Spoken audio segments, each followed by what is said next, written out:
So this is going to be quite an interesting segment right here, as Rich Paul and LeBron James kind of launched a Cold War podcast with Max Kellerman, as the King himself will be taking a lot of arrows from the media in his final season in LA. And within the numerous episodes, they dropped a lot of gems on some of the future moves that they will make, and they used a lot of football analogies to do so, comparing some of the top NFL quarterbacks who are possibly on the move. They also gave Mike Brown plenty of praise, as they do have a relationship with him.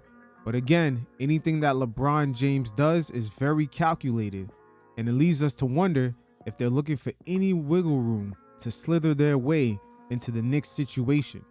I'm sure the fellas at Clutch Sports understand when it comes to LeBron's branding, winning 1 championship in New York will be like winning 3.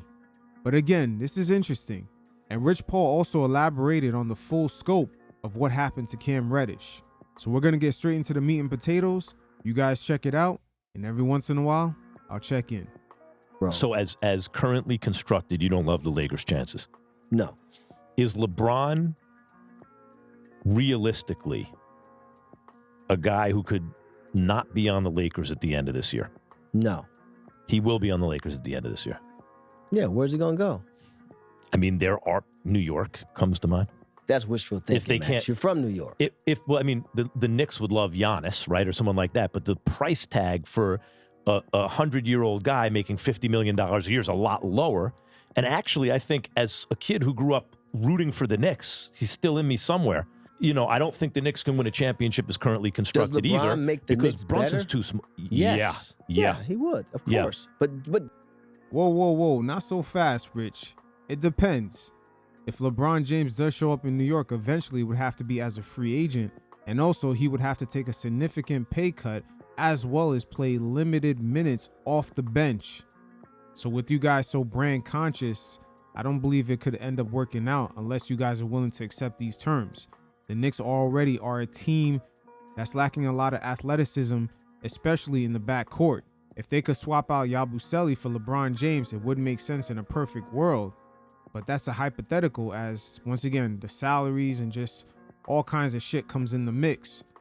But for what LeBron James does today, the Knicks don't necessarily need that unless he's kind of coming off the bench, playing about 15 to 20 minutes a game, as crazy as that sounds.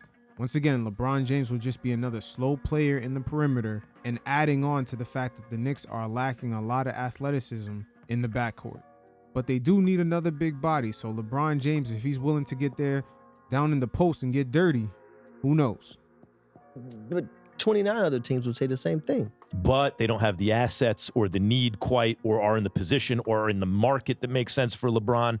Like if the Knicks can't land a guy like Giannis, which let's see them do it. It's hard to do. Very hard to do. And they'd have to give up so much to get Giannis. And you can give up less and get LeBron, who really the Knicks just got to strike while the iron's hot, right?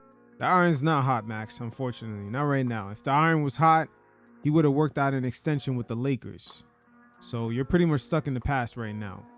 And second of all, the Knicks could possibly get him on a minimum contract next season if he doesn't want to retire. Is there anyone in the East so good that if you took, I don't know, just say OG, or it could be Towns, off the Knicks and drop LeBron on, that the Knicks would be overmatched against anyone in the East? No, that makes the Knicks extremely, extremely strong. But this is what I'm saying. But come on, Rich, you bullshitting right here. I don't know what the fuck is he talking about. Get rid of OG? But you rocking out for your mans. I get it. At the end of the day, if you guys do end up coming to New York next season, you are riding on the coattails of this team. Don't get it twisted. The real question is, will the Knick base be willing to accept these guys? Because the media is going to narrate this story as if LeBron James is the reason why the Knicks got to a championship or even won a championship. These guys might believe that they're a bigger brand than the Cleveland Cavaliers logo, but they'll never be anywhere close being on par with the Knicks logo. I don't know how Rich Paul and LeBron James hijacked the Lakers brand, but in the past few seasons, they have put on a master class on fucking holding that franchise hostage.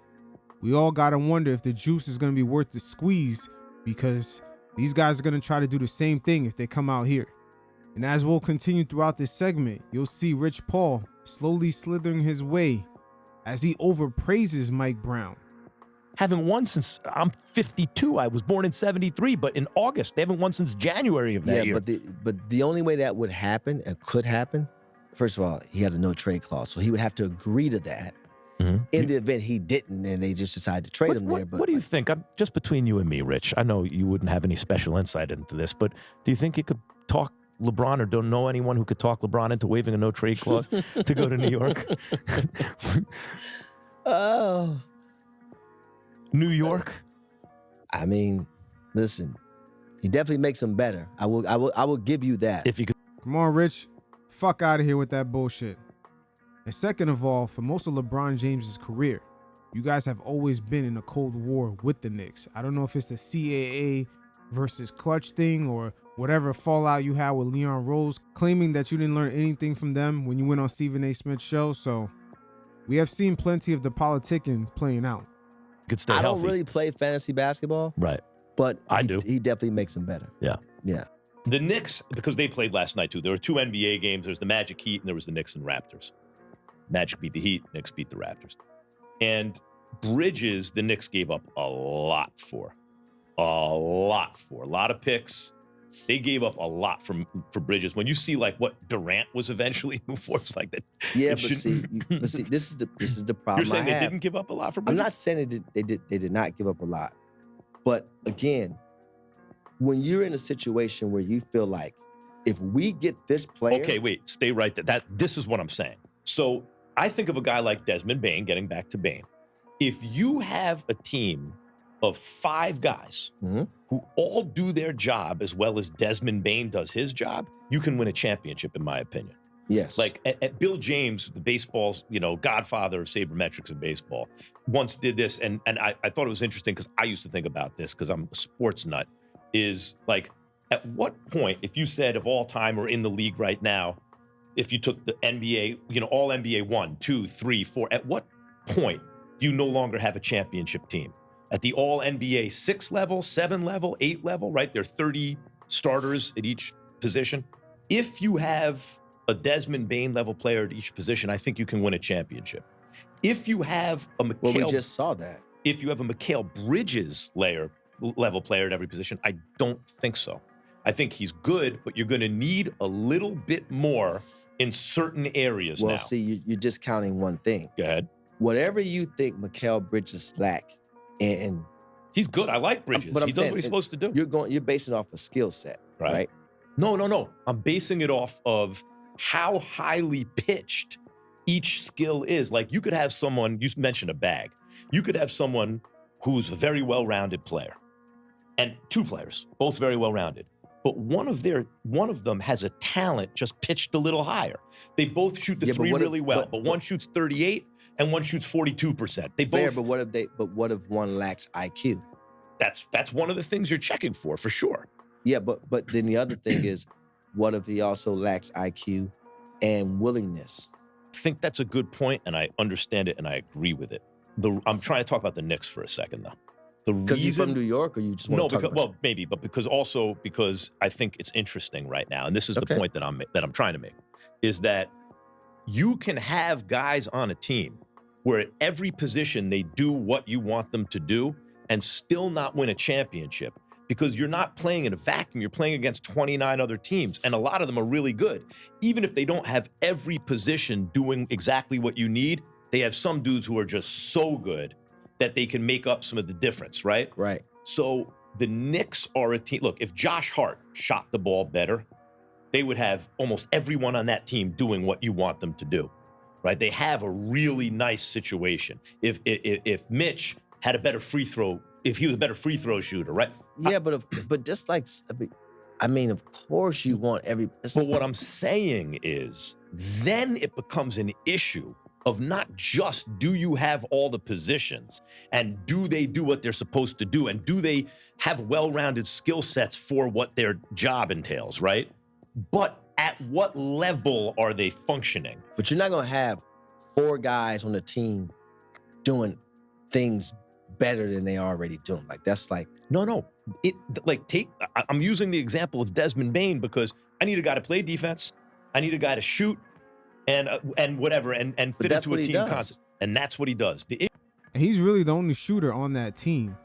But Max's analogy wouldn't work with LeBron being on the Knicks because he would actually bring down some of those guys due to his play style, his dominant play style, especially being an older player. Instead of the ball moving in that free-flowing Mike Brown offense, guys would have to guess of when he's going to give them the ball. This worked well in his younger years, but nowadays, especially with his defense, yeah, it's not going to be the same. That's why I said like he would have to come to New York and play 15 to 20 minutes off the bench. And we already know with his brand, that shit ain't happening. Issue is maybe, but you don't want to pay a max deal to that guy, ideally, right? It depends. But what I'm saying is there are levels. There's that, and then there's Klay Thompson, who also does what Desmond Bane does now, but at a higher level, right? But he did it at a higher level because his team played for higher stakes. And he's just a better shooter, a little bit. Yeah, but here's what I'm saying. But here's what I'm saying. A little bit taller, a little bit better defensively, right? Just a little better. Yes, but that has nothing to do with his team played for higher stakes. If you put Klay Thompson on the Memphis Grizzlies and they got bounced out the playoffs, first round, second round, you wouldn't feel the way you feel about him. The reason why you feel the way you feel about Klay. Are you arguing though? But I'm not arguing that Bane is a better shooter than Klay. Okay, so absolutely not. Klay is arguably the best shooter top three we ever seen. This is what I'm saying. If you look at the Knicks roster, what I've been trying to say is if you look at the Knicks roster, this is the best starting five of my lifetime on the Knicks. What? The Patrick Ewing teams were better. Patrick Ewing was like all NBA all the time, right? There's no one like that except for maybe now Brunson on this team. The best starting five of your lifetime? On the Knicks. What year were you born? 73. What year was Clyde Frazier? That was, okay, fine, of my conscious lifetime, all right? My point is, I'm sure the Knicks we can go starting past five that got to the finals was Patrick Ewing. The second best player was probably Charles Oakley. So you had like one all NBA the second best team. Player was Charles Oakley probably on that Knicks team. Yeah, I believe it was Charles Oakley and John Starks. They both performed at an all-star level that season. But Patrick Ewing does not get enough credit because he is perhaps the greatest Knick, and he never really had another Hall of Famer playing alongside him. And even Earl the Pearl. Guys like Walt Clyde Frazier had Willis Reed, Bill Bradley, Dave DeBusschere. So you had like one all NBA the second best player was Charles Oakley probably on that Knicks team that went to the finals, probably. And then maybe John Starks, who really should have been a sixth man. I mean, that's the truth. The point is, this Knicks team doesn't really have a guy who you look at and say, man, he's below average. I think in on the that starting team, five. I think on that team, Charles Oakley was probably the most impactful player because he did all things. Right. The best player obviously was Ewing. Right. The second best offensive, John Starks. yeah, was John Who was Starks. really a sixth man who was forced into wait a the minute. role. Oh, you're talking about the 95 team. Yeah, wait. I'm saying that even if you have Camby and Ewing was old by that point and Houston and Sprewell, when you look at each position on this Knicks team, it checks the box the way we're talking about. Like Jalen Brunson is a great point guard. Bridges, you want to call him a wing? Fine. He does the job he's supposed to do. Karl Anthony Towns is Karl Anthony Towns is going to be the real wild card right here. How consistent not only his defense is going to be from night to night, but how well will he ingratiate himself into that Mike Brown offense going from quarter to quarter? Because sometimes he's straight disappearing. an all-star every year. OG is excellent. That's just what you want, right? Like, it's checking everything, every position. It's like there's no gaping hole. And my point is, it's still not enough because in the NBA, it also matters how highly pitched the talent is. False. Going up against the Pacers in the Eastern Conference Finals, they prove what exactly Max just said is no longer the case. When you got role players like Ben Shepherd, Mathurin coming off the bench having 2 20-point games against the Knicks, and also in the NBA Finals he did the same thing, today's top teams go by the same formula. You got star duos and effective players coming off the bench, as well as other role players in the starting lineup that's contributing on a night-to-night basis. The 2025 NBA Finals was a perfect reflection of that. OKC had a number of swing players: Lou Dort, Aaron Wiggins, Alex Caruso. And this season, we're seeing the Knicks sort of follow the same formula. That's why James Dolan, in his media appearance, has stated one of the reasons why it didn't work out with Tom Thibodeau is because they needed him to play more of the younger guys. This is just where the league is at today. There's just so much talent coming in. I mean, look at the Knicks themselves. They got Mitchell Robinson, a second-round draft pick. He was able to work his way up and earn a decent contract. Guys are even now going undrafted, being eligible for $100 million plus contracts, aka Austin Reeves, Fred VanVleet, Jimmy Butler. You could look at Jalen Brunson, second-round pick. Same thing for Jokic. When we see the NBA evolving like this and you have Tom Thibodeau not willing to play young guys, it's just not a good recipe. Obi Toppin in the NBA Finals, look how effective he was. He had multiple games where he was just coming in and causing havoc. That shit is definitely crazy because when he was in New York, Tibbs was giving him no burn. For example, if Bridges was better at all the things he does, then you would look at the Knicks and go, they could win a championship. So if Bridges was, you're saying, if Bridges was Jalen Williams from OKC, yes, they win.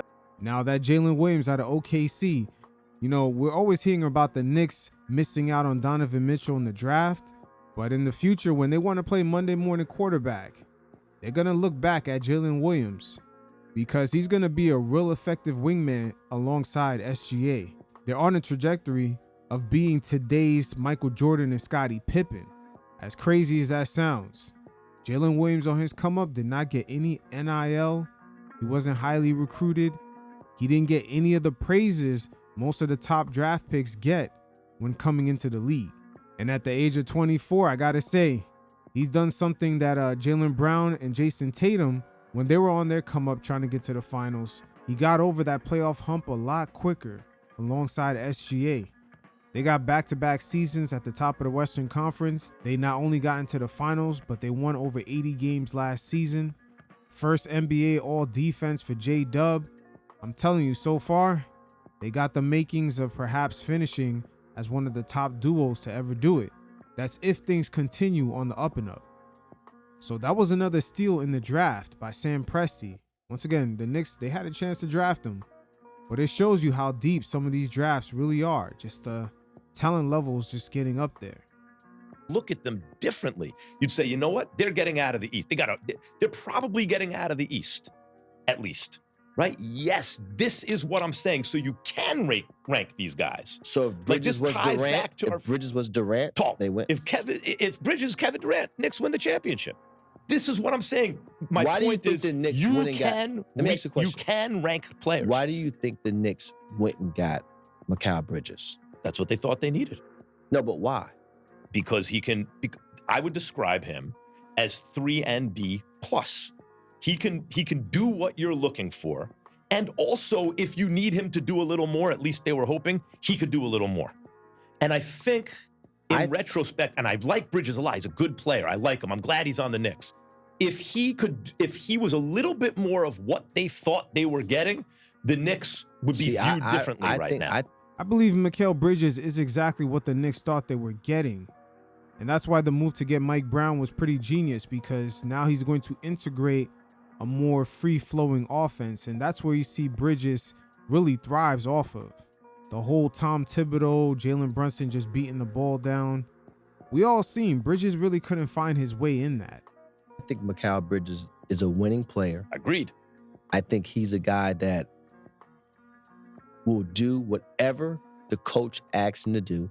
I think they went and got Mikal Bridges because the year before, if I'm not mistaken, they lost to who? Boston in the playoffs? Right. And that Boston team had Holiday at the time. Brown, Tatum. No, they lost to Indiana.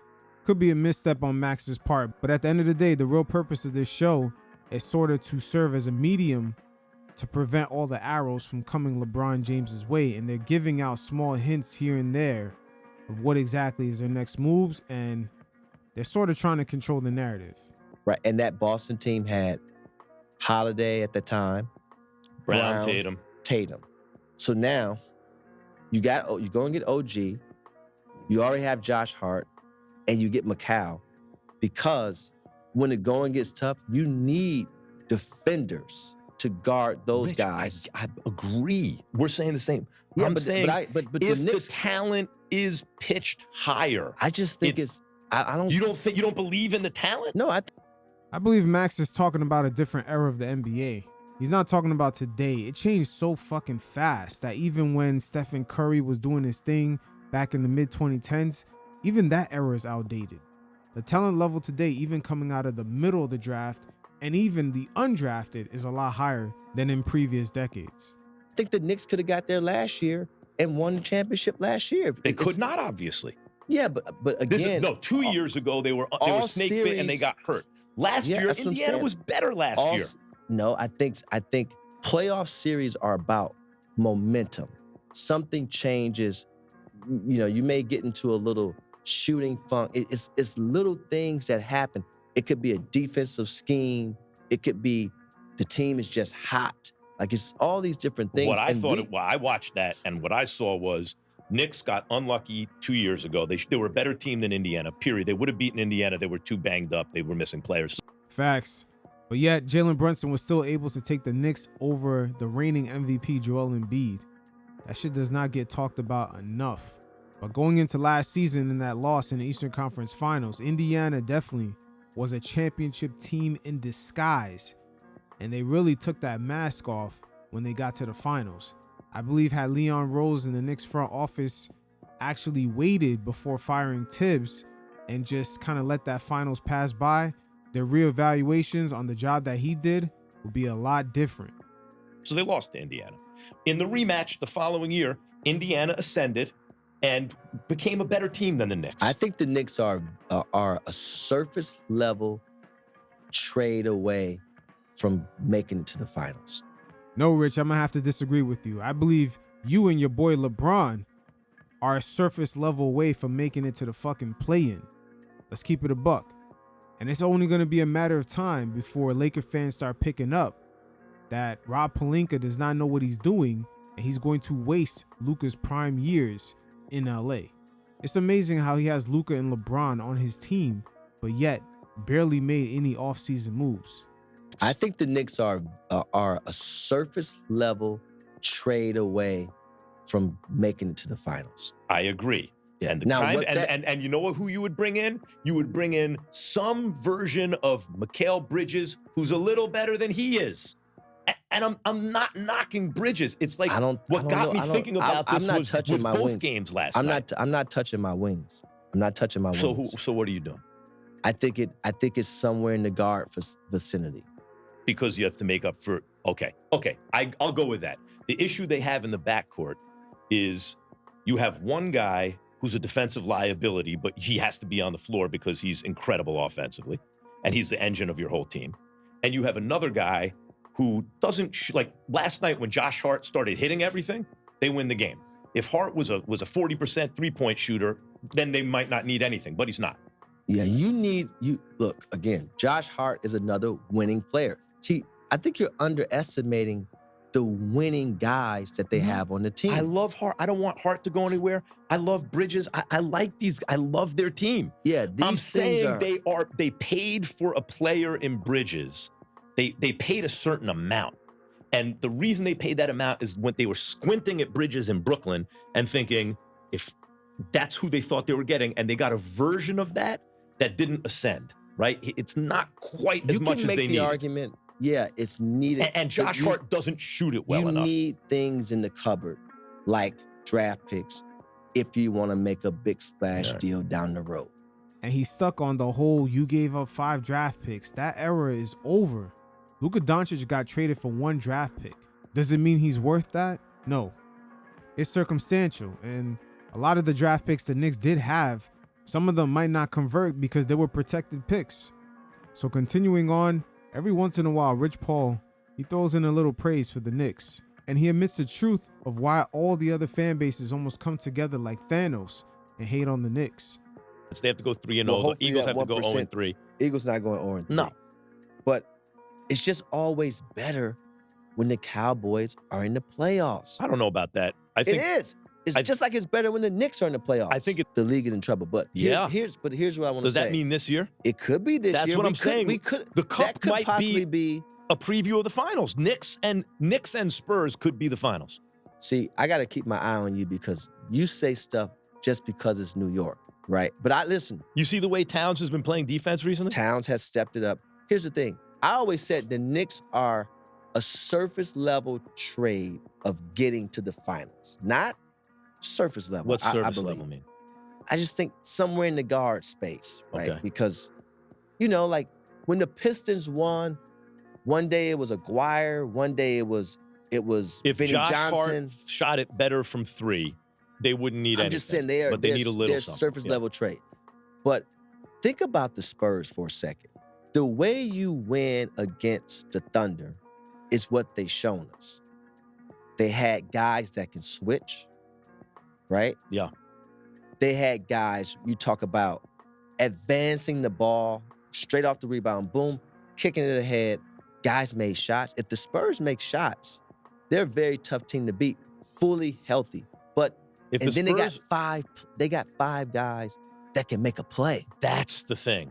That, like what you just said, when the Warriors had Dre at the 5 and played 5 out because he had so much space to shoot and then so he shot like 38% from 3 1 year. And they had those shooters coming off the misdirection and slipping and they back. But what this is on the Spurs is you got 5 dudes who are all playmakers and one of them is 7'5" or whatever he is.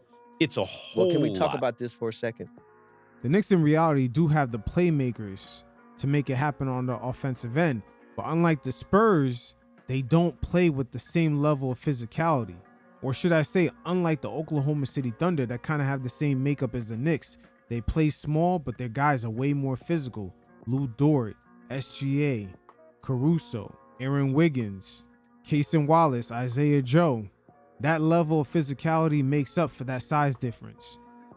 Because I tell you, man, the Thunder and the Spurs are serious. Right. I think the Knicks, first of all, when you have Mike Brown, you can't BS with Mike Brown.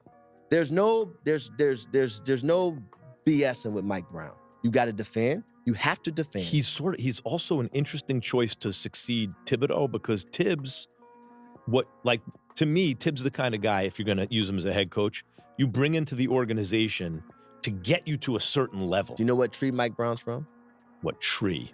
When he took over head coach of Cleveland, I'm trying to think of, I can't think of it. I believe he was an assistant coach in Golden State during their run. You fellas could correct me on that, but I believe he was there during one of their championship years or years that they got to the finals. But Brown is like, Tibbs gets you to a certain level, and Mike. I thought Tibbs was great though. He did, but like at a certain point, the team is playing with such intensity all year. Guys are accruing a lot of minutes, et cetera, and it's usually he bumps up against the second round of the playoffs, and it's interesting to me. One year guys went down. That's true, and they would have beaten the pace. They would have beaten the pace, but even you go down if you're logging all these minutes all year, you're more likely to go down. Well, you can't have it both ways. Why not? You can't say, don't play guys. You mad at guys for having load management, but then you saying don't play guys. No, not not load management, but I mean, Tibbs goes to short rotations probably earlier in the season than most. He really, because he is, what I like about Tibbs is he's always had that he issue. Gets you competitive right away. He cares about winning this game, and that gets your franchise to a certain level of competitiveness and professionalism and all that stuff. But because he is focusing on winning every single game throughout the regular season, playing both sides of the ball, the whole thing, there's a certain limit at the playoffs. I bring all this up to say Mike Brown was not the first guy I had in mind for the Knicks, but he seems to be the right guy for the job for them to take the next step. Well, he was the familiar pick. He was a safe pick. He was a tenured pick also. Because when you think about it, he went to the finals. He been to the, I don't know, I can't even tell you how many times Mike Brown's been to the finals as a coach in general at this point. Yeah, he definitely was there for the Golden State run. This is what Rich Paul is making reference to. That's why he said as a coach overall. We know he went as a head coach in 2007. He went as an assistant in Golden State. I think more than once, right? So when you really put everything on the board, I mean, who's actually more suited? But let me ask you this question. This leads to something. Do you think Tibbs was... Sometimes guys become head coaches because they just become head coaches, but do you think they have more value as assistant head coaches? Yeah. I would say Tibbs is definitely a head coach because everywhere he's gone, he's brought success there. And then once he's left, things haven't been the same. I believe this season is the very first time, depending on how it ends, that the Knicks are more than likely to experience success after a Tom Thibodeau departure. The Minnesota Timberwolves missed the playoff the next 2 seasons, and the Chicago Bulls, once he left, they've never been the same, even today. So Tibbs definitely deserves his credit. The only thing is that the media, they're always trying to troll the Knicks no matter what they do. They were dropping headlines on Tibbs saying that he was the least favorable coach that most players wanted to play for. And then as soon as we plateaued in the playoffs and we let him go, all of a sudden was like, why did the Knicks let go of Tibbs? You can't win with these parasites. It's the same fucking trap that they laid out with winning the Emirates Cup. Oh, they can't celebrate too hard, but why didn't they hang up the banner? It is what it is. They truly hate who they really love. There, by the way, I brought up Josh McDaniels earlier. When you look at the Patriots, when they went bananas offensively, it was Josh McDaniels as the OC. Then he gets a head coaching job. Now, usually this happens with defensive coordinators, right? And Keyshawn Johnson always used to say when we were doing radio, I want a defensive coordinator with dandruff on the shoulders, like an older guy, because he doesn't have ambition to be a head coach. He's just doing his job. Yeah. And Josh McDaniels is like that. Tried as a head coach, didn't exactly work out. Now he's back with the Pats as the OC, and it looks right again, right? And if the Pats wind up winning a Super Bowl with Drake May and Vrabel, it's McDaniels who will straddle the Belichick, Brady, Vrabel, May eras, right? Like, it's interesting to me. There's like an example of an offensive head coach, Tex Winter with Phil Jackson in Chicago, in LA. It's the same thing. It works, right? I believe that Thibodeau as a head coach, Clemens was to me, also a big piece of that coaching staff too. Thibodeau to me is a coach. As I said, if you want to get your organization competitive again, bring Tibbs in as a head coach. If you want to win a championship, he's basically your D coordinator. He's basically your assistant coach that's coaching up the defense. So do you think some coaches... He'd be a good fit with D'Antoni. That sounds good on paper, but I don't think it would end up working out regardless. Because Steve Nash, when he was with the Brooklyn Nets, he had Ume Udoka and Mike D'Antoni as assistant coaches. And that shit still didn't work. Once again, Max Kellerman loves playing into these fantasy sports analogies. Yes. If D'Antoni's the head coach. But let me ask you a question. Do you think that some coaches... Because it's so confusing because you want to be... Like, you coach to become a head coach. But there's almost this world where it's like, nah, man, I'm going to overpay you. Definitely. Because sometimes organizations is like, oh, we can't pay him that he's not a head coach. Well, if it impacts winning, then pay him to stay. But I got to tell you, I think the key to that game, and I want to say it was Stan Van Gundy who brought it up on the broadcast, was Mike Brown's handling of the game late. When he brought Kolick in at the end of that game to have another ball handler, decision maker on the floor, to me, that's what iced that game for the Knicks. I think Mike Brown has saw enough basketball. For sure. I think really good coaches could not be afraid to throw a guy. But Kolick has showed he's an NBA player, capable of playing in those minutes. But he's not one of your 5 best players. A lot of coaches want their 5 best on the floor. If you watch him play in college, first of all, he's a competitor. Mm-hmm. He's going to make winning plays. He shoots it well, right? And he's just steady. And sometimes you need those steady guys, especially in those moments. And a coach like Mike Brown, he's going to trust a steady guy over anything because he hates I'm going to tell you right now, he hates turning the ball over, and he wants to make sure you're going to compete. 2 things with Mike Brown, because he's old school, right? Mm-hmm. When I first met Mike Brown, I'll never forget, he got the job in Cleveland, and we went out to dinner. And back then, coaches used to have to wear their suits. And Mike Brown, I used to get on him all the time because I said, Mike, you're gonna fracture your big toe because you stumping in them Stacey Adams. You know, back then the coaches used to go. It was a store in Atlanta that when they go to Atlanta, I'm telling you, they used to buy so many of these dress shoes. They used to buy. Hey, not only Rich Paul is giving Mike Brown praise, but he's also showing how, personal their connection is. So don't be shocked after LeBron makes his Laker exit if Clutch Sports finds a way to slither into the Knicks situation.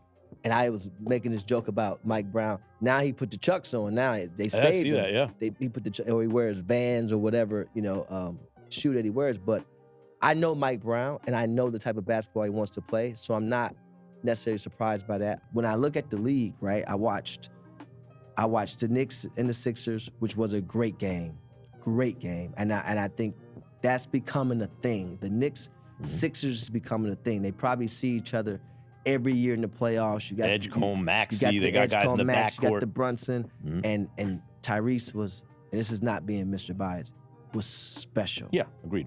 Special. Yeah. And I also thought Embiid played better. Yeah, he played with a better Embiid's energy. back, yeah. Now, the Knicks are the Knicks. They're going to be hard fought. It's going to be tough to beat a Mike Brown team. And I know they lost a few games, but they're still really good. And Jalen Brunson's, if the game is close, he can bring you home. You know what Brunson's going to give you. OG actually shot the ball. He had 5 threes last night, which, he's capable of making threes. OG shooting the ball very well this whole year. But the play of Jordan Clarkson, Mitchell Robinson, off the bench, and Tyler Kolek. Yep. And it was one more, but they also was missing McBride. Yeah. Landry Shamet wasn't dressed. So they was missing a lot of their shooting, and they still won the game. So the Knicks, look, like I said, I think the Knicks are, and we could talk about this later, but I do think the Knicks, just watching them, they're surface level trade away from really being able to cement themselves. I do think that they are surface level trade away from really positioning themselves. But in things like this shouldn't be a time where you sit back and be complacent. You should actually get aggressive. Can I say something? Here's the thing that I think has changed with the Knicks, because, 2 years ago, they're in the playoffs against the Pacers, and the Knicks were clearly better than the Pacers and only lost that series because they were hurt. They had guys who couldn't play. The following year, though, the Pacers were clearly better than last year. The Pacers were clearly better than the Knicks. They're just better because the Pacers had evolved and gotten better as a group. It was clicking right, and the Knicks hadn't quite taken that step. You know what's changed to me about the Knicks over the last couple weeks? When you think about Karl Anthony Towns coming out of college, he's the number 1 overall pick, not just because, oh my God, he can shoot it, he can actually play 7 feet tall, 7 feet tall, do all that, but because in the modern NBA, your big, it needs to be able to defend out in space. And he's built like and has the ability to be that guy. So part of it with him was the projection of the kind of player he could be in the NBA. And what it turned out to be with Karl Anthony Towns for a lot of his career is the offense is what we thought it would be. The defense didn't follow. That's the difference between him and an MVP caliber player in the last, let's say, month, is strides in that area. And I think that changes the entire Knicks team. It definitely does. And if Karl Anthony Towns could shoot anywhere from 8 to 11 free throws a game and just increase the number of assists that he's getting, that would completely change the whole aura of this team. Mike, that's the Mike Brown effect. I think Mike Brown. Hey, once again, Rich Paul praising Mike Brown. LeBron and Clutch Sports is trying to sneak their way in. They know the vibes. Was when Jalen Brunson got the MVP last night, but the MVP to me was the coach. The MVP to me was Mike Brown last night. Well, 2 things Mike Brown, I believe, added to the Knicks, and one Thibodeau always had too. The difference is, and I think Mike actually got this from his time with the Warriors, is he's added, both him and Tibbs, you have to give a valiant effort. Right. They are effort guys, no question about it. But I think where Mike Brown makes a difference is now pace. And when you talk about the Pacers beating the Knicks beat the Knicks because of their pace. And depth. Facts. That game 6 in that fourth quarter, the Knicks were gassed, especially Jalen Brunson. The Pacers had Nembhard beating down on his ass ever since the game 1 tip-off. And to counteract that, this season we're seeing a lot more different guys bringing up the ball. Josh Hart, Mikal Bridges, just take that load off of Brunson, because Rick Carlisle, I gotta say, he fucking was doing 3D chess moves to just get the Knicks to be in the position that they were in game 6, just being gassed, trying to keep up with the Pacers bench, just dropping 35 points a game. I mean, you can even look at game 5, even though the Knicks won that game, the Pacers bench still dropped almost 60 points. Shit is crazy. The Pacers beat the Knicks because of their pace. And depth. Pace of play. Yeah, but really pace of, and they had guys that really, But wait, let's stop right there. The difference between Mike Brown and Thibodeau, to me, is Mike Brown's more sophisticated. Mike Brown understands that, yes, we'd like to win today, but the way we're going to win is important because, as you said, a lot of the NBA regular season is getting ready for the playoffs if you're a good team.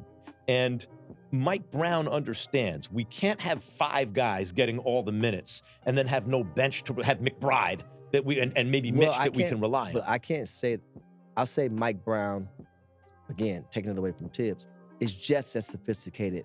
You know why? Because he learned, because we don't know what Mike Brown would have done prior to, but knowing, like, if you're coaching after someone else is just there, and it's up to you to recognize what they were doing then you wrong. Start at a certain... So, right, you start at like a certain Rick Carlisle and Larry Brown with the Pistons back in the same you start thing. At a certain Rick point. Carlisle gets you all the way there, and then the guy puts you over the top. I don't know if that's sophistication, but it's definitely an astute thing to do. I think Mike Brown, I hear you. I think Mike Brown, I think this hits you. I think it hits Mike Brown. I think it hits a lot of people in LeBron James's orbit throughout his career, where they don't get enough credit for what they've done because the snap judgment, it's not that people are being lazy. It's that people are living their lives and they got to have a lot of information to take in and come to these kind of quick conclusions is, well, he's there because of LeBron James. Well, he got enough, people think of him this way because of LeBron James. I think Mike Brown suffers from that when in fact it's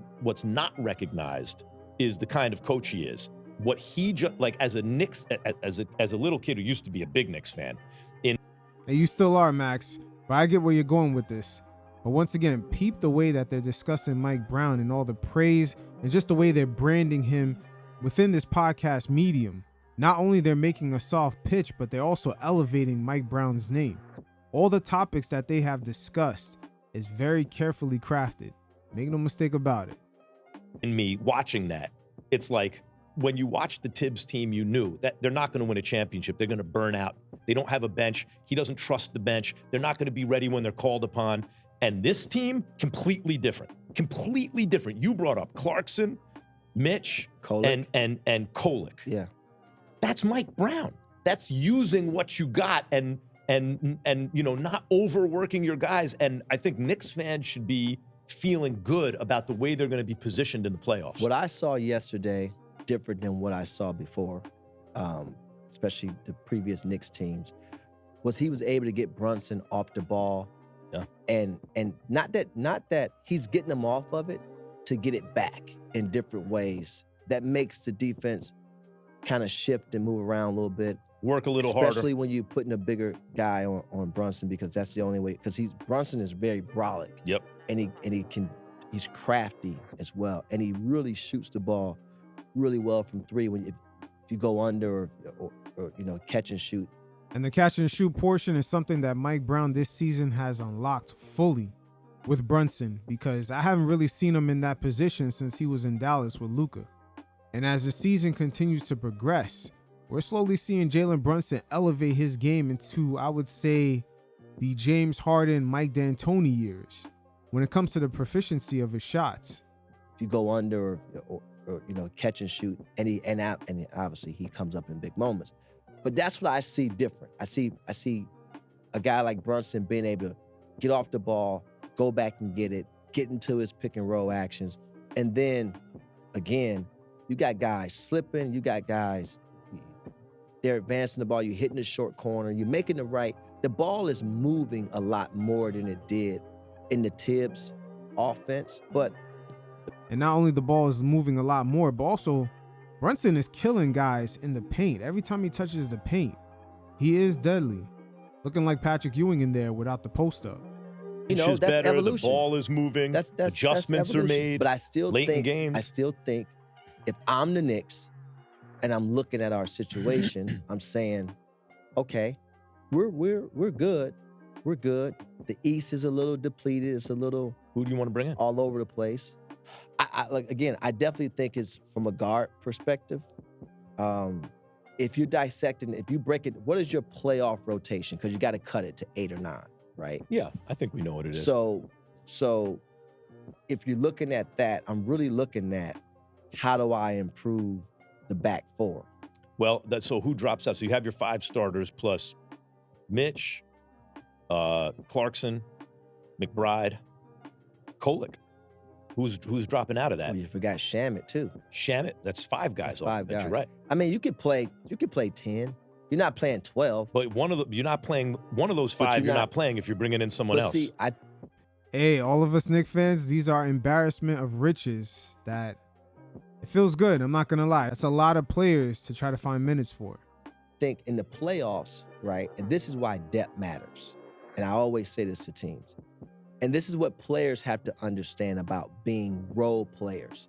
In the playoffs, it's about each series and the style of the fight in each series. Right. There may be a playoff series where Clarkson matters, right? And you have to lean on that.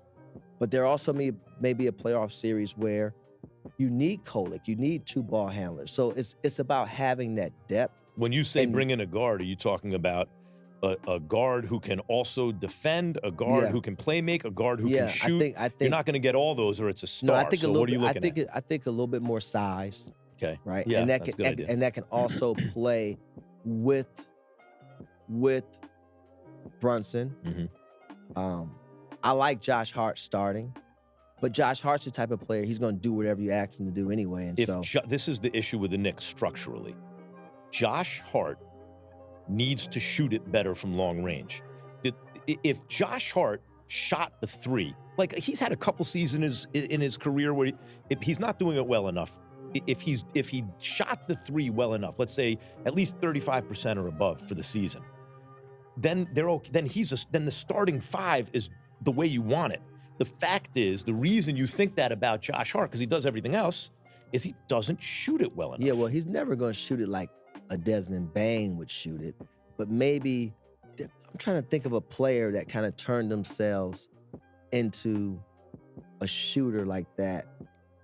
And that's where I got to say right here, the Knicks structurally, they're going to have to make another Manuel Quickly type of decision.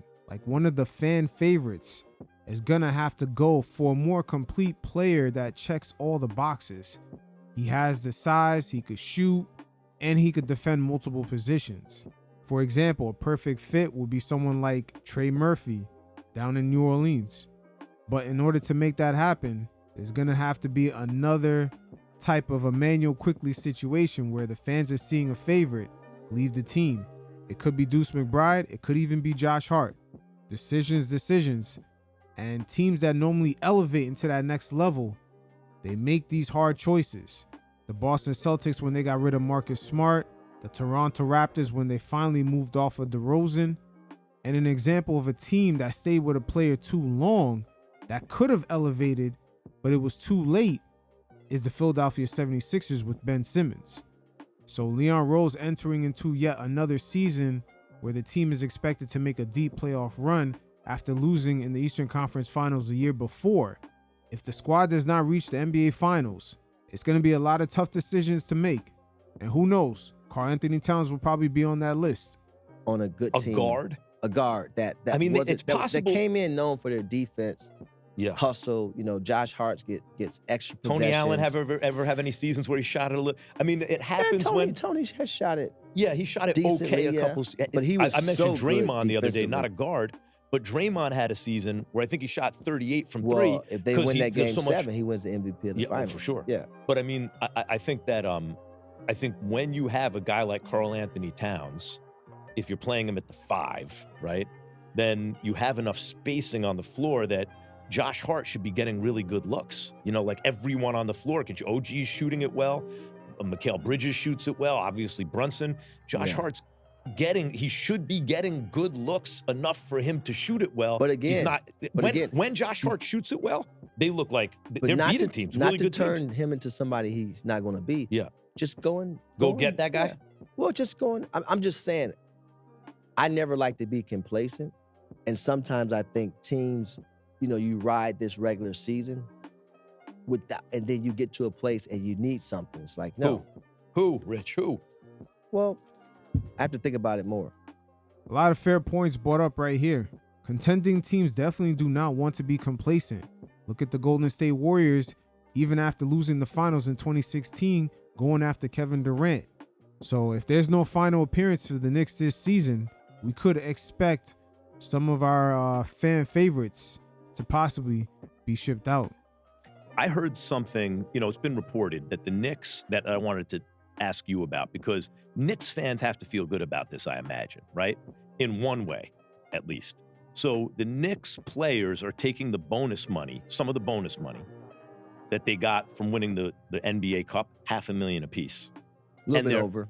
Yeah, a little over. 533 to be exact. Yeah, 33 G's. Let's not pretend that's nothing. 533,096. That's right. I think that was the exact number. You can get all your broke friends Christmas gifts with that money.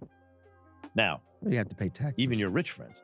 Now, they're taking some of that and they're giving bonuses to staff on the Knicks that don't get bonuses. So I had two thoughts about that. I want to know, because you've seen this from every angle. Yeah. On the one hand, I'm thinking, James Dolan, whatever bad things I've said about him, he's known as being a generous, NBA franchise owner. Facts. And perhaps one of the most generous owners in the NBA. He's even helped a few of our favorite legends get out of debt. So despite the media narratives, James Dolan does take care of his own. Right? Mm-hmm. I never heard people say, oh, Dolan played us cheap that way. And yet, players have to pick up the slack for the fact that there's staff that the players feel should be compensated who aren't being compensated a certain way, and they're kind of covering for ownership there. No, they're not. What? That is not true. Why? Max is definitely fucking reaching right here. I don't know if his affiliations with the Daily News, just them having beef with James Dolan, but he has always gone at that man's neck. I mean, how many companies out there are really giving out bonuses to any employee regardless of level? Why don't those people get bonuses? That is false. You can't put, first of all, Mr. Dolan's generous. Just leave it at that. Oh, you doing business with this dude. No. Hey, Rich Paul coming to James Dolan's defense. I'm telling you, these guys are slowly slithering their way as they see the Knicks are very close to not only making an NBA Finals appearance, but possibly winning it all. And they do understand that that New York energy is going to help LeBron James's brand. Just winning one in New York is like going back to back. Shit, they might even put LeBron James above Jordan if that happens. I'm just saying, Jim Dolan is generous. Yes. Leave it at that. Okay. That has nothing to do with ownership. Because here's the thing. There's people that work amongst the team. The players, to me, this is more of an admiration from the players to say, hey, these people are here every day with us. We see these people and we won. It also says a lot about the people as well, because when you see somebody every single day, they see these people more than they see their family. But yeah, it's amazing how that story didn't go as viral, opposed to just trolling the franchise on whether they're going to hang up a banner or not. Once again, my fellow Knicks fans, you have no allies in the media. And so the players are deciding to do this because sometimes, whether you're a staff member, you may not have in your contract a certain playoff share, sure, a certain number of tickets you get, bonus, or different things like that. So that's on one. If I'm Dolan and I hear that the players are paying bonuses to the staff, what I'm doing is that's great. They want to do that. I'm matching all the bonuses to the staff. He didn't? That's true. I don't know he didn't, but I have not read that he did. But this is the problem with media. You don't always have to read it. Here's the thing. There's people that do a lot of... Pablo Torre. Find out about this one. There's people that do a lot of nice things for other people and you never know about. That's true.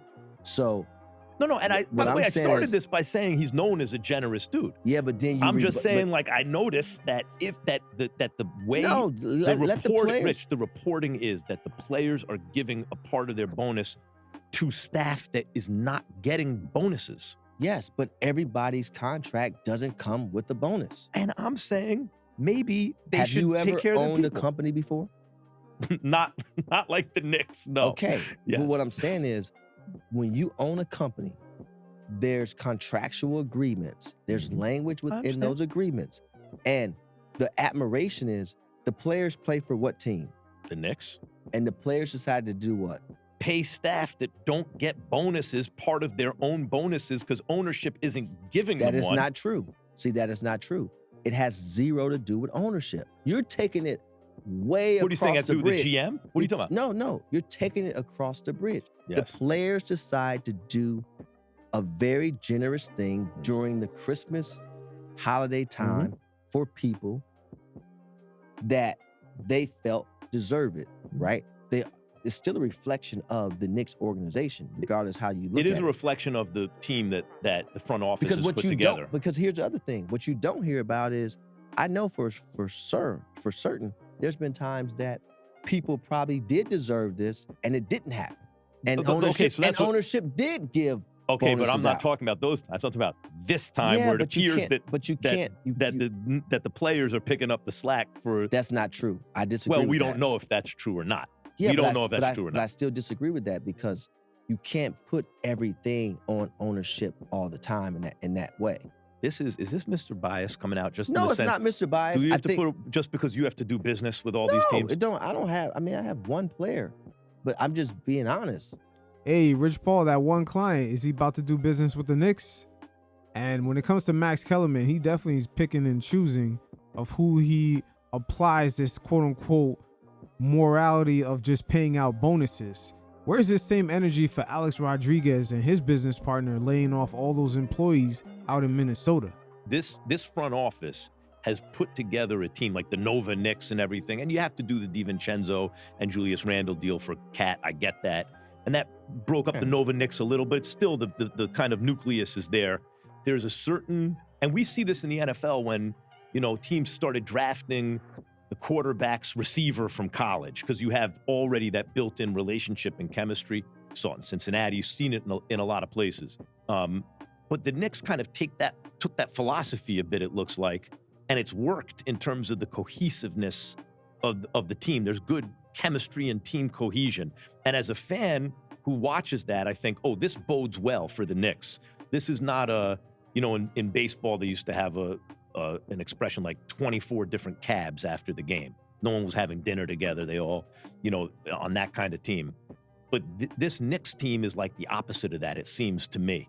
And when I see something like the fact that they're giving part of their bonus from winning the cup to staff, that is like the kind of, my first thing is what we already discussed. And my next thing is, that looks like a team that's together because the stars have to come together, the rich ones, and be like, the highest paid dudes and be Cat and Brunson and OG and be like, you know what we should do? So that idea has to come from somewhere and they have to agree to it and kind of all do it together. Is that a good sign for this team? Yeah, it's always a good sign when you have continuity and things of that nature. That don't necessarily mean you're gonna win a championship. But yeah, it to me, when that type of stuff happens, the way I look at it is, because what we don't know is, yeah, it may have came from the top, a top player. Everybody might not agree to it, but you look like you can't be a class clown in that situation when everyone's doing right. So that's one thing. But to answer your question, the answer is yes. And I think what that equates to is when we're on the basketball floor. Yeah. And I have a swing, do I hesitate or do I just swing that ball? Right. That matters. And so when you enjoy playing with each What other. is the hesitation about? Like, I want to take the shot? Yeah, the hesitation is equivalent to if you hesitated in terms of giving your share for the bonus, then that means you're going to hesitate on the swing. Interesting. Right? Because, so you're saying there is a correlation between that and cohesion and all that. Yeah, of course. But there's also teams that have won and players didn't necessarily like each other, But Right, the there's more talent than was one just way so- to do it. Right. Yeah, sure. but I'd rather be cohesive and have continuity and collaborate to then bring forth winning, the Yeah. possibility of winning a championship versus the other side of it. That bonding dynamic is definitely underrated, especially when these guys want to go for an NBA championship. Honesty is a must. When guys are fucking up, somebody got to be able to call it out. So we're seeing a lot of positive signs when it comes to unity. Another example of it is the defensive player of the game. The way the guys are taking the pictures with the Tims. It's brought more of an organic unity that guys can actually just want to participate in. You know how you work at one of these companies where it's a fake team atmosphere and everyone can tell they're just pretending? That's where events like taking photos for the defensive player of the game, it cultivates that organic unity that you need. Mikal Bridges, he's able to call guys out when they miss their defensive assignments. Shout out to my guy Rick, he definitely pointed that out to me. And with that newfound power, just take a look at where Mikal Bridges is standing when they take those defensive player of the game photos. He's front and center alongside that player that won that award. Again, you got to mix a little bit of the inorganic with the organic. The reason that I'm bringing all this up, Rich, is as a New York sports fan, and it's not just a New York sports fan. I don't root for the Jets. I don't root for the Mets. You know, I'm a Yankees, Giants, and growing up, I was a Knicks fan. And you still are, Max. You still are a Knicks fan. You just like pocket watching them, but you one of these low-key Knicks fans. You act like you don't know what the fuck is going on with the team, but yet you know the whole roster top down, and you come across as a scorned but yet still curious ex. I don't root for the Jets. I don't root for the Mets. You know, I'm a Yankees, Giants, and growing up, I was a Knicks fan. As a New York sports fan, I look at That's an embarrassment of riches. another embarrassment of riches. Yeah, because you have 6 teams to A choose lot. from. That's right. But I go for the heritage team. Unlike me. Yeah. All your teams are the heritage team in Cleveland. In New York, you have the heritage team, and then a lot of times the clown franchise. And I like the heritage team. But usually it's Yankees heritage, Mets clowns. I understand Giants that, but heritage, although they've been clowns recently. Jets clowns. What do you mean? The Jets are a clown franchise. So fast forward, now we're going to hear the story of Cam Reddish, as he was signed to Clutch Sports around 2021 when he joined the Knicks, until unfortunately he was not able to make an NBA team. And today, only at the age of 26, he finds himself playing overseas. It's crazy how he ended up being the missing piece that the Knicks needed in order to obtain Josh Hart. The toxic media coverage around the Knicks at the time kind of trolled the team as if they gave away a future Charlotte Hornets first round pick in order to get Cam just to trade him away for Josh Hart. Fast forward today, not only it ended up working out, but Cam Reddish is unfortunately out the league. That's the upside. The guys who develop, you know, a lower draft pick, he's not a star. Then there's the flip of that. And this comes off a news story that Cam Reddish, who signed with a Lithuanian team, didn't stick with a Lithuanian team. Now, I don't know if that means he left because he wanted to leave, or, I mean, I can't imagine he's not good enough to stick in Lithuania. Max, is it really that he's not good enough to stay there, or does he lack the passion for the game when the game is not giving him the expected tangible returns that he's used to? Not every NBA player falls in love with the game for the same reasons. For some players, the game has always provided something before the love of it even showed up. Playing out there in Lithuania is not going to be as glamorous. So what happens when that player didn't necessarily have the passion for the game to begin with? But he's an example of a guy who was a stud in the draft, right? And Before the draft, yes. It didn't work out. Like, why is it that some guys work out and a guy like Cam Reddish, who passes the eyeball test, doesn't? This is a tough one for me because I recruited Cam Reddish. I sat on his parents' couch, great family. He was always somebody that was just uber talented. I think sometimes, man, these young guys, they just get burnt out. It's a mental fatigue. So Cam is not an example of, like, you also represented Ben Simmons, who for a minute looked like I thought, at one point, I think I came out on First Take back then. It was like, he's the best show in sports, right? Like, he's 6'10" with a handle and like great passer, and he couldn't shoot at all, but that looked like the only thing that was missing from him. And all of a sudden, it's like he fell off a cliff. So you're not so, and it was like those are two different scenarios because the difference is everything that Ben wanted to happen for Ben happened for Ben. He was the number 1 pick in the draft. Check that. He was the rookie of the year. Check. He was a perennial all-star. Check. He was all NBA. Check. And he got the max contract. He got the second contract. He got the max contract. In Cam's case, one. So he got full, you're saying, by the time he got the second deal? Yeah, well, you got to think. There's 2 ways to go about this. Either you love what the game brings you or you love the game. And when you play this game for so long as a kid, and most kids don't say, "Oh, I want to get to the NBA and I want to be great in the NBA for 15 years." No, they dream of making it to the NBA. And so you're going up that mountain. Some guys get up that mountain and say, well, I think it depends. I think it depends. You're talking about what is your mountain, right? Yes, but here's what I'm saying. I want to finish my point. The point I'm trying to make is some guys get there and be like, okay, good. I got up here. Now I'm going to go back down. Some guys get there and like, okay, now I want to go higher. And that's the difference. Like in Cam's case, I truly believe this. And I think Cam, again, I watched this kid score 50 of the easiest points. I mean, me and Mav was together, and Mav was like, damn, that looked easy. I was sure he was going to be a great NBA scorer. And I was sure like, he was going to be. It did. 6'9", fluid. But, you know, when he got to college, he got there, and he was there with RJ, and he was there with Zion. Yep. So he was kind of like the third guy that could do something mentally to you, just mentally, right? Confidence.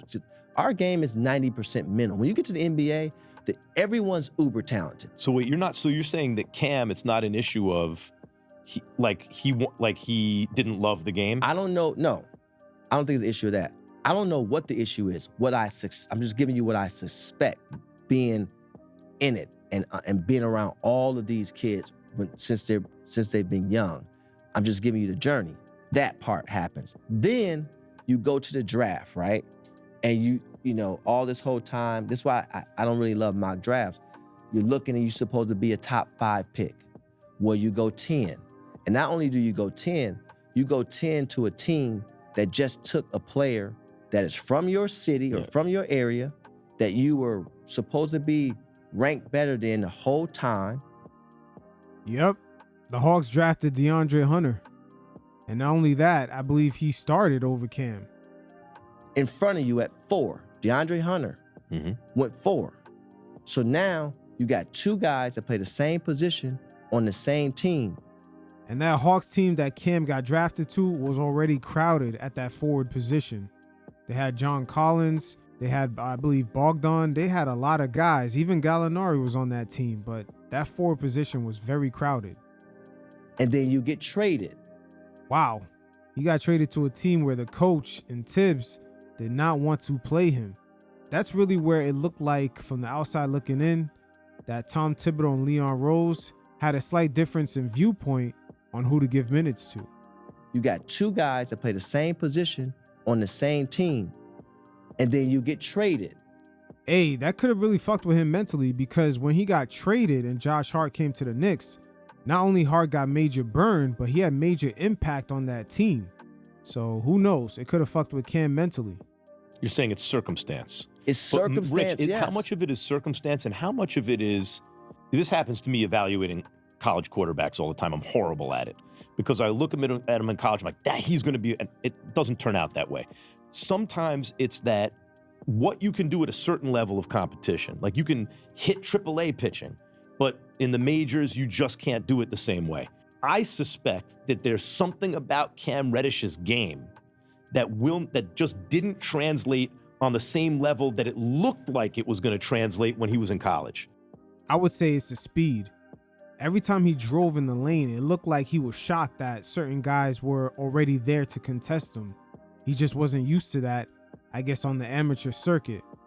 In retrospect, the speed probably caught up with him since his college days, but it was slower and it fully caught up by the time he got into the league.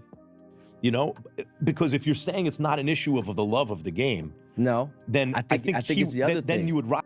Now, right there, you heard Rich Paul confirm. I think it was the other thing, aka it's the speed. I suspect that there's something about Cam Reddish's game that just didn't translate on the same level that it looked like it was going to translate when he was in college. You know, because if you're saying it's not an issue of the love of the game, No, then I think it's the other then thing. you would rise above the circumstance. Yes, but sometimes some guys need, along with the opportunity, a little TLC. Mhm. They need a little TLC. And the problem with the NBA is, or any league for that matter, but especially in the NBA, there's a draft every year. The higher you go in the draft, the higher the expectation, and right away, right? Now, again. And these kids are coming with very little college or no and here's the other college thing. now. If I'm a lottery pick, two things can happen when you're a lottery pick. You either lottery pick and your team, you're able, if you go to a bad team, let's just say, call it when I say bad team, a team that's not vying for contending in any way.